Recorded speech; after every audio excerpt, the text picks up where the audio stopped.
Good evening. This is Sudhir Mishra in yet another episode of Sudhir Mishra Show. Uh, this is a very important episode, episode number 6. We are going to south of India. We are going to Bangalore today. And why we are going to Bangalore today? Because there is a story there. And the aim of this show has been throughout to bring out the nuggets of legal profession, the real people who have shaped the legal profession last 15, 20 years when this economic boom in this country has happened. Indus Law is started by a group of 4 to 5 young National Law School Bangalore 2000 batch pass out people is a huge, huge success story in the legal fraternity. And one of the reason is that the person and the people who are spearheading, who co-founded this unique law firm, including Mr. Sunit Kataki, they all are full of humility, full of commitment, and a bunch of young people surround them. And they are pretty much mirror the entire tech revolution which is happening in our country. So before I bring the founder of this firm, I will say one quote in Hindi to start, because not to promote Hindi in South India, but the format of the show is that we promote Urdu, Shairi, and poetry, and try to say that, make a connect out of them with the personality who is being invited. So I'll say about Suneet and all the co-founders actually. राहे जिंदगी में ऐसे मोड़ भी आ जाते हैं. राहे जिंदगी में ऐसे मोड़ भी आ जाते हैं. सीधे रखे कदम भी डगमगा जाते हैं. सीधे रखे कदम भी डगमगा जाते हैं. बहकर कदमों को जो संभाल पाता है, बहकर कदमों को जो संभाल पाता है, वो मुकम्मल इंसान कहलाता है. So I welcome Mr. Suneet Katarki, who came from Hubli, was part of National Law School Bangalore. With his father, he came to the city of Bangalore, and rest is history. Suneet, most welcome. Thank you, Sudhir. Thank you. So, Suneet, you had a childhood in Hubli, and you came to Bangalore with your father. You had your share of personal trauma right in the early part of your life. You went over them. You worked hard. Your father is a big name in Bangalore. But this unique firm, which came together with initial practice of few of you, and how did Indus happen? Yeah, thank you. Thank you for that question, Sudhir. Yeah, you're right. I mean, my father was somebody who was himself a first generation lawyer, came from a small town, struggled in Bangalore because, then,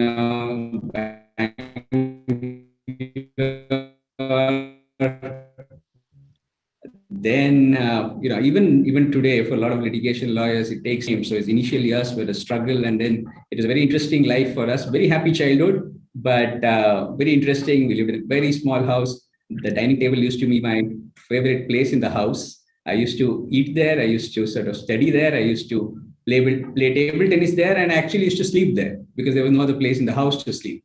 So that's the sort of background I come from, which in many ways is also very liberating.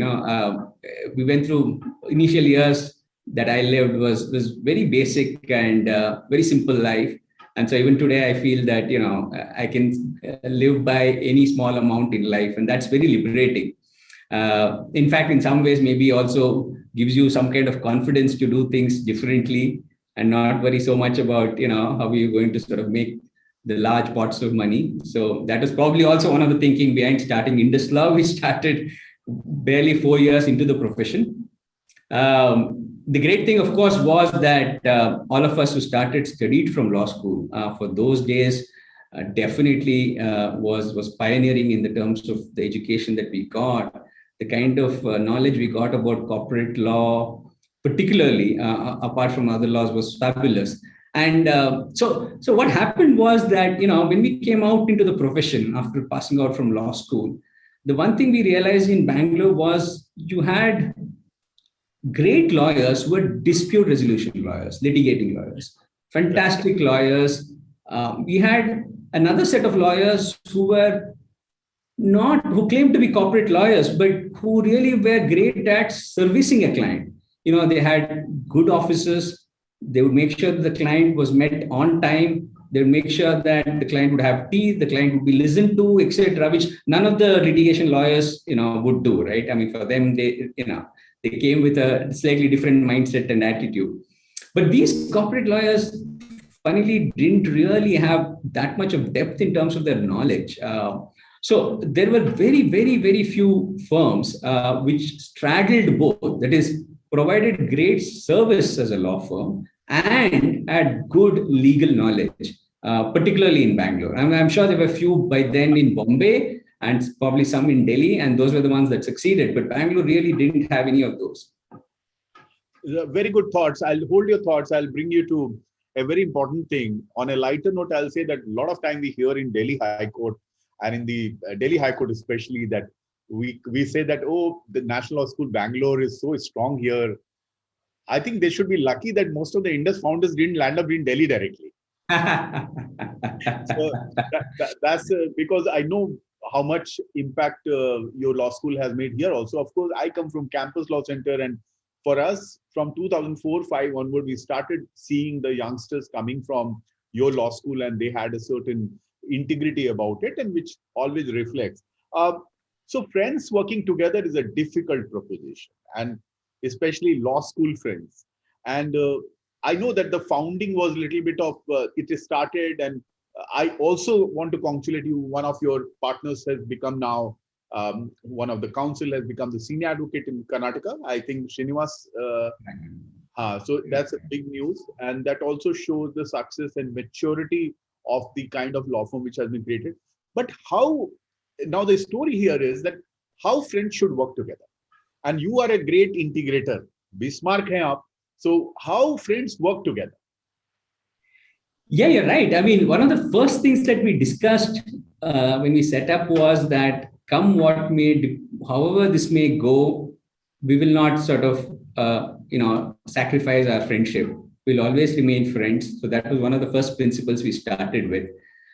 A couple of other advantages of actually having friends as your people you start a firm with is that you can shout at them, you can scream at them, you can have any kind of debate you want with them about whatever issue that is relevant to the firm, in terms of, you always have differences in how we want to grow the practice, how we want to grow the firm.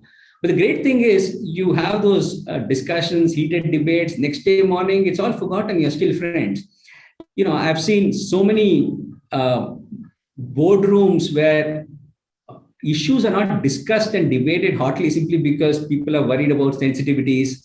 People are concerned, oh, if I really bring this up and, will that person take it personally, etc. So no such fears at all, because we're all very, very good friends. We had gone through law school together. We had done all sorts of interesting things together, like you do in college. Everybody does. So the good part is, Sunit, that you'll agree that one of the talks about in the foreign law circle, and I have seen Gaurav Dhani, actually, I've met him in the International Bar Association conferences. One of the things which is your, I would say, hallmark is the unity at the top. The founders have, who I think none of you have touched 50. I have crossed 50, though I passed out 1 year later than you, but because I came in law a little late. But none of you have passed out 50 or you are nearing 50. The unity is there. None of you are related to each other. And I also understand none of your wives or anybody from family works at the top in the firm. Is it true? That's true. In fact, my wife is my classmate from National Law School, but I have never encouraged her to join Indus Law, nor has she been keen to join in Indus Law. So we've always been very clear about that we're just going to keep this. Once we start together, then we're going to keep it very professional. And while friends are welcome, they're welcome based on merit and based on, professional excellence. And that's something that we've always maintained. The one other advantage of, being friends is also, a lot of people, if they are one-man led firms, feel lonely sometimes. The issues that firms always face in the, when they're growing, when they're, at any stage of the firm. And they feel they don't know who to discuss this with. You can't potentially discuss with somebody else because sometimes some of the things that you want to talk about is so confidential. It's not appropriate to talk about those things. So we had the advantage that we were together, so we could sort of discuss, bounce things off each other. So we never felt lonely. Lonely at the top is an often used phrase and something that we didn't suffer from. And that is the other advantage we actually had. So some of these things were, sensitivities, being friends, people are worried. We try to look at what are the advantages and try to focus on them and use that to sort of help propel the firm. Yeah. And at this stage, I'll ask, in fact, I know you will talk about it, that if one can say that one big moment for Indus in Bangalore is, for us who are outsider, but who understand your trajectory, is the tech thing, the whole tech thing, which mirrored in Bangalore. So the rise of Indus actually mirrors the rise of the startups, which became large startups from Redbus to Ola and wherever you work. Before I hear that story, I will again trouble you with another Hindi thing about it, because that is what your firm did. रहने दे आसमान, जमीन की तलाश कर. रहने दे आसमान, जमीन की तलाश कर. सब कुछ यही है, ना कहीं और तलाश कर. हर आरजू पूरी हो तो जीने का क्या मजा. हर आरजू पूरी हो तो जीने का क्या मजा. जीने के लिए बस एक कमी की तलाश कर. तो कमी बैंगलोर में थी कि कॉर्पोरेट लॉ फर्म्स नहीं थे. You went in a surgical strike mode on startups, and you went and did free seminars. You went ahead without actually looking at the billing or the money as a byproduct. You first ensured that you are there for all these startups. And when other cities were having like 5 startups, Bangalore was having 95 startups. That's the issue. How did that happen? Yeah, you're right. It was a combination of the fact that we were possibly at the right place at the right time. It's a conscious effort that we also did in terms of reaching out, as you said, by way of various seminars, reaching out to that community. Also the big advantage, and this continued to be a big advantage for us as lawyers. We engage with a lot of these promoters who today are billionaires. When they started small, and when they used to come to our office, I would say, you may struggle to find parking. The guys would say, don't worry, I'm just coming in my two-wheeler, or I'm coming in an auto. And these are billionaires today, right? So it is fantastic learning about their businesses and how they were growing at such a young age. We were just literally 5-6 years out as lawyers.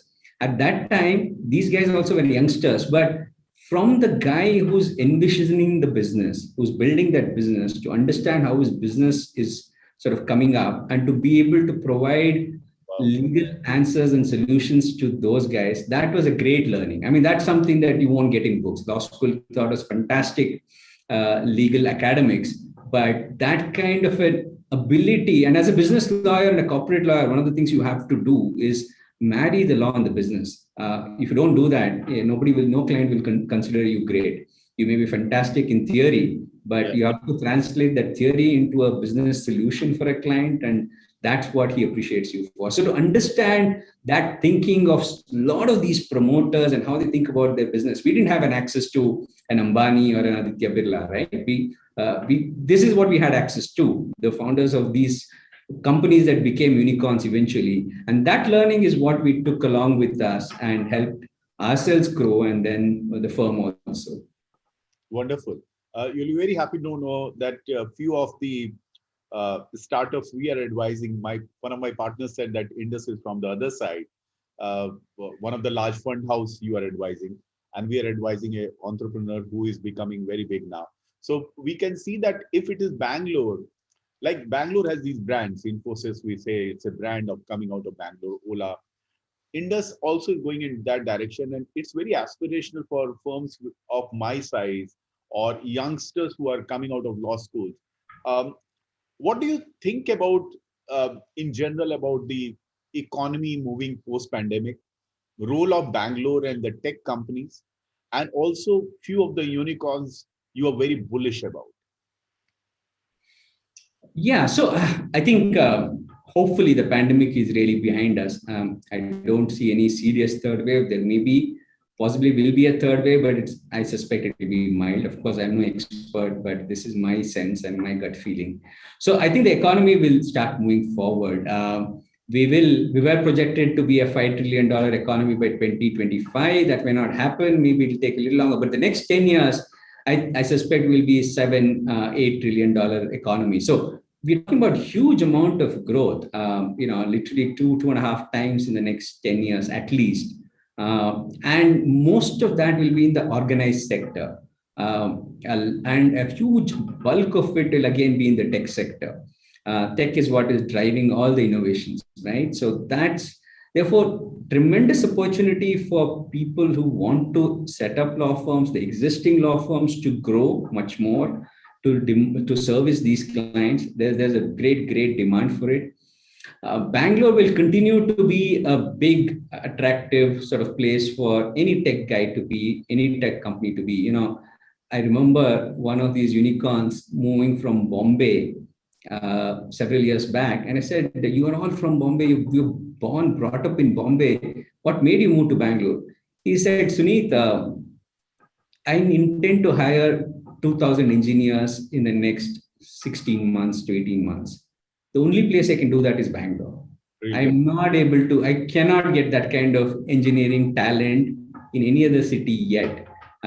So that's why they moved lock, stock, and barrel to Bangalore. And that ability to sort of attract engineers, the number of engineering colleges that were set up back in the 80s, 90s has contributed to Bangalore being the tech hub, and will continue to grow because that's a key factor for any tech company, the human resources and the engineering talent.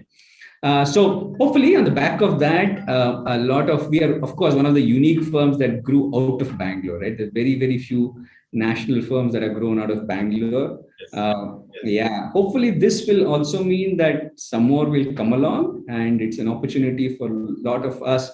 Bangalore today, even today, Bombay, Delhi are, if they have 200 lawyers, the same firm will likely have lesser number of lawyers in Bangalore, but that's fast catching up.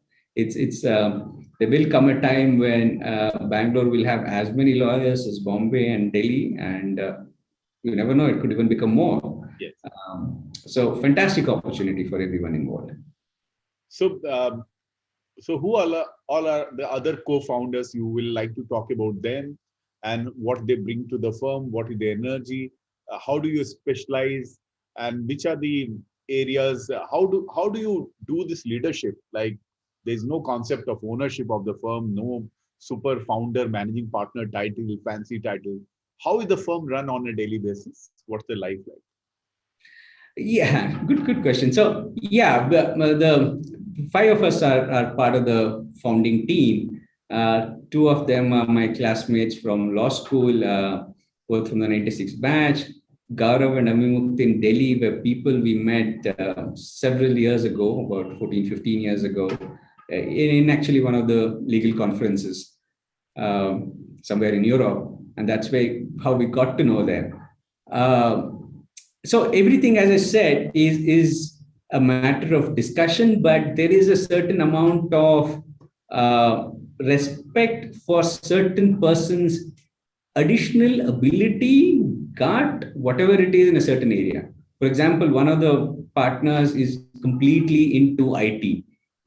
We believe he is the best person to guide the firm in its IT solutions going forward. And then we may discuss, we may debate, but ultimately we sort of bow down to him when it comes to IT, and what he decides is what it is. Similarly, it could be something else. In anything to do with people management, people tend to usually defer to me. There is just an understanding that he's probably the best suited for that, and people say, okay, let's go with it. There may be debates, there may be this thing, but ultimately what I say holds good.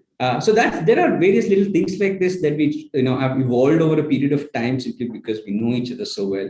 Of course, we do have some basic stuff like saying, oh, if nothing gets decided, it goes by majority, etc. But that's rarely something we've had to use. And we don't believe in it simply because we know what each of our strengths are. So that's what we sort of tend to rely on much more.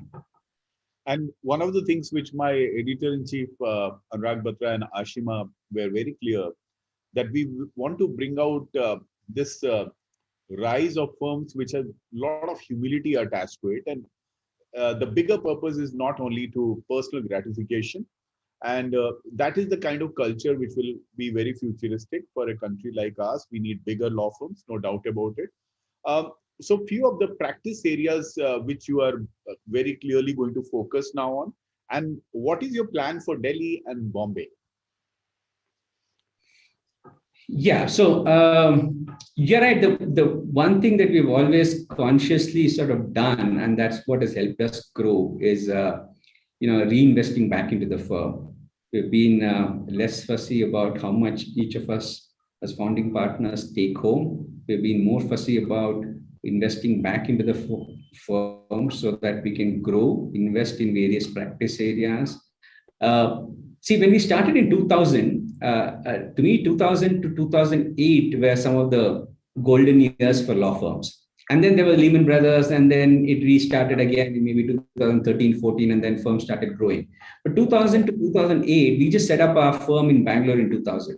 We were just, focusing in Bangalore, doing in Bangalore, and we were working with startups and a lot of that, and just doing legal work. We were not really building out a firm. We started building out a firm only from 2008, 9 onwards, literally post Lehman.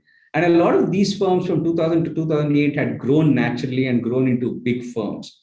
So the only way for us to catch up was to invest actively into growing the practice by leaving something on the table.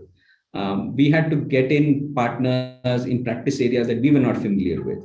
And that takes time to build. So you'll have to sort of make sure that you're compensating a partner well enough so that he gets that time and the ability to be able to build. So he has to build a team, then he has to build out on his network of clients, and then the revenue grows, because otherwise it's not so easy. So that's something that we had to do a lot of. So that's what we did, and that's what has helped us sort of grow, and we continue to do that. Bombay and Delhi, Delhi is almost caught up with Bangalore in terms of size. It's somewhat similar. Bombay is a little smaller, but I'm sure in days to come it will grow, possibly bigger than Bangalore. We hope it will, because Bombay is still a larger legal market.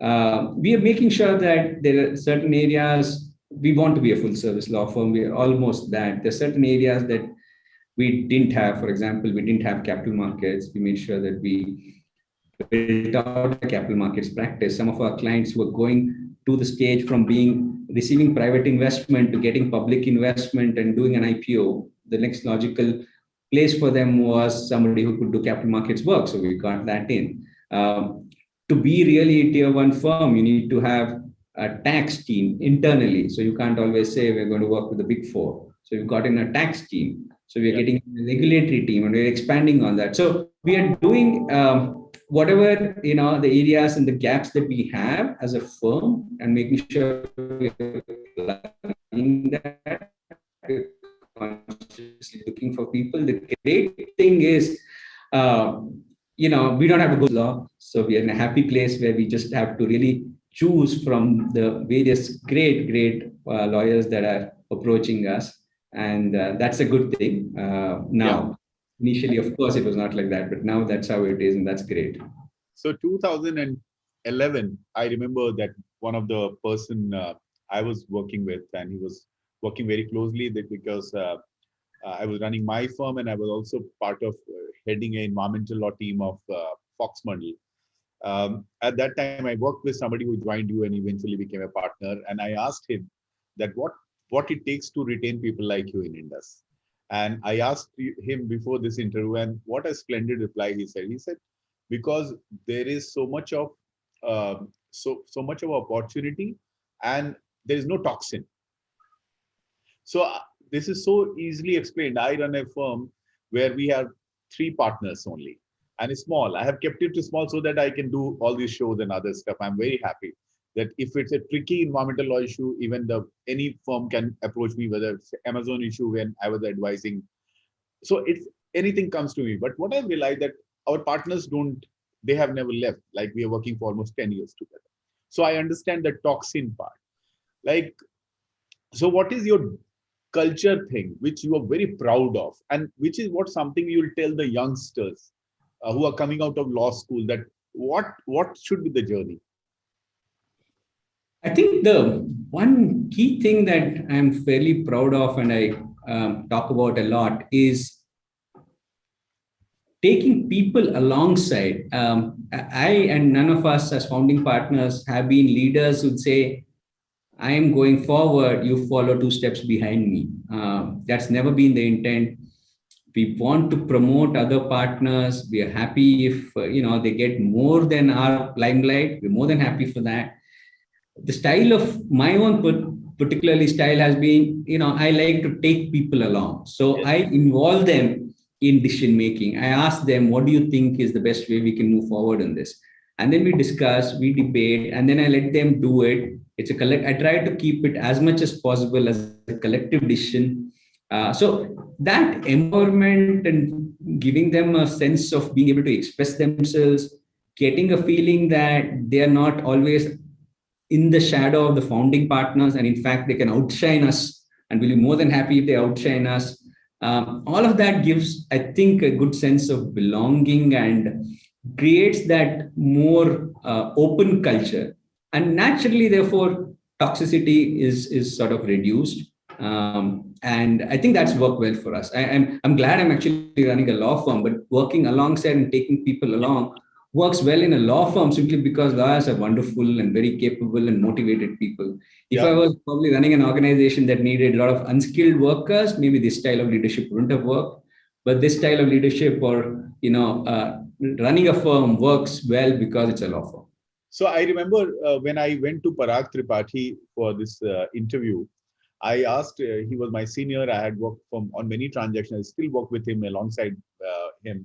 So he said, why you are doing this? And why should I? I said, because what you do beyond law, that lawyers also have a social equation. They also understand value system. Unfortunately, we are associated as lawyers with so many things which we don't want to be known or being ill famous about. So one aim of the show was to dismantle that stereotyping of a lawyer, that we also are humans. We have a soul, we have gratitude, we have humility. And Parag, like, he came and so many new facets opened up. With you, one of the things which your team says about you, I'll again say it in Hindi, that you are the person, if anybody wants to reach out to anybody in a crisis, it's you. And they reach out to you. So I'm reading the last of the my couplet for you. किसी भी उम्मीद के बिना हमेशा सबका अच्छा करने की कोशिश करना, क्योंकि किसी ने कहा है कि जो लोग फूल बेचते हैं उनके हाथों में खुशबू रह जाती है. So I hope you understand. so that, yeah, that's your personality. I just want to ask you in the end that if the interns come to our firms, or these new people who need a lot of skilling up, they need a lot of upgradation. And our biggest challenge would be the young lawyers. I'm not talking about National Law School or NUJS Calcutta. I'm talking about the normal law school. People who come from a small town. How will they skill up? Because you are right, we have many more law firms are needed. Even Bangladesh have more organized law firms than us, I have been told now. So how do you think, what are the few ingredients you would like to mention which can prepare one for a good career in law, no short-sighted approach? Well, I guess I think one important thing for them is, whatever college they are, and this is something that I can say from experience, every college, be it, the most lowest in the country, whatever, always has, because those guys have made the individual effort to rise above what the college has been doing for them. And they have done that in various ways, right? One is, which I encourage people to do, is take up internships in, in a bigger city. You want to do dispute resolution, you want to do corporate law, whatever it is, or you take a variety of these practice areas and go to a bigger city and try and do. I mean, I know it's not easiest if economic pressure is also there, but some of the law firms today, including us, quite a few law firms do pay a stipend. So that should something that helps you along. So do try and come to a bigger city, because the exposure you get there is far better than you would get within in your own town or city. And so that's one thing that you must do. You must do serious internships at every, even starting from year one, if you can, starting from year two onwards. I think beyond that, some of the things are, fairly well known. People, the millennials say that we want work-life balance, but I think in the first 8, 10, 12 years, I think you shouldn't think about work-life balance. You've got to sort of give more to this profession. Otherwise, it's going to be hard. That's the unfortunate reality. You can, after that, start thinking of work-life balance, and you can get it. So it depends on individual lawyers. It depends on individual persons. People. Somebody once told me, Aditya Puri, who was the managing director of HDFC, always would switch off his phone and go home by 5 p.m. And the Economist had, rated him the best banker of the decade worldwide. So it's possible. It could be very, very successful doing that. But ultimately, it's each to his own. After a certain years in the profession, it's what gives you that balance and state of comfort. I know partners who work even today 15 hours a day and are absolutely comfortable, happy doing it. Yes, they work hard, they play hard. The partners who they don't want to do that. One of my founding partners believes in something called workations. he goes on vacations, significant of time on that vacation to work. I don't know how his family is happy with it, but they've adjusted to it and he likes it and it works for him. So, each his own, so it works. But as a youngster, I just want to say something to you. You made such an amazing observation, because I am also of the view that, like, I was in Banaras yesterday, before last week I was in Goa High Court. So my partners also more or less work like that. We are always on a picnic and we are happy working. And I remember briefing Jetmalani in a matter, and we were in a high court, and I said, "So what do you think about work-life balance?" He said, "What work-life balance? You should work so hard that there is no balance. There's no need for looking for any balance. Work so hard." He was absolutely surgical about it. So I think it's all, you nailed it so correctly, Sunit, that basically no pain, no gain. For a few years, this is a craft. We have to craft ourselves so well. Like it's like a painter. It's like, we are not as blessed as doctors and MBAs or even chartered accountants. So we need to skill up in such a way, and that requires virtually, I won't call it a compromise on work-life balance, finding your own way of working, which you enjoy. Correct. So any last word which you want to say? We are at the end of the show. No, nothing in specific, but it's been wonderful talking to you. Only thing I say is, for every young lawyer, work hard. Law firms, great opportunity. Current law firms will easily grow all the existing law firms to institutionalize, professionalize, and if they keep doing that, I think we can become, and we should become, a much bigger organized legal market to service this, $8-10 trillion economy that we will be. And lawyers shouldn't be found short in advising these clients. Wonderful, Sunit. Thanks a lot for this show. And I hope that this will be seen on other platforms or on YouTube in the days to come and months to come. And look forward to meeting you in person sometime. Thanks a lot for coming here. Thanks a lot.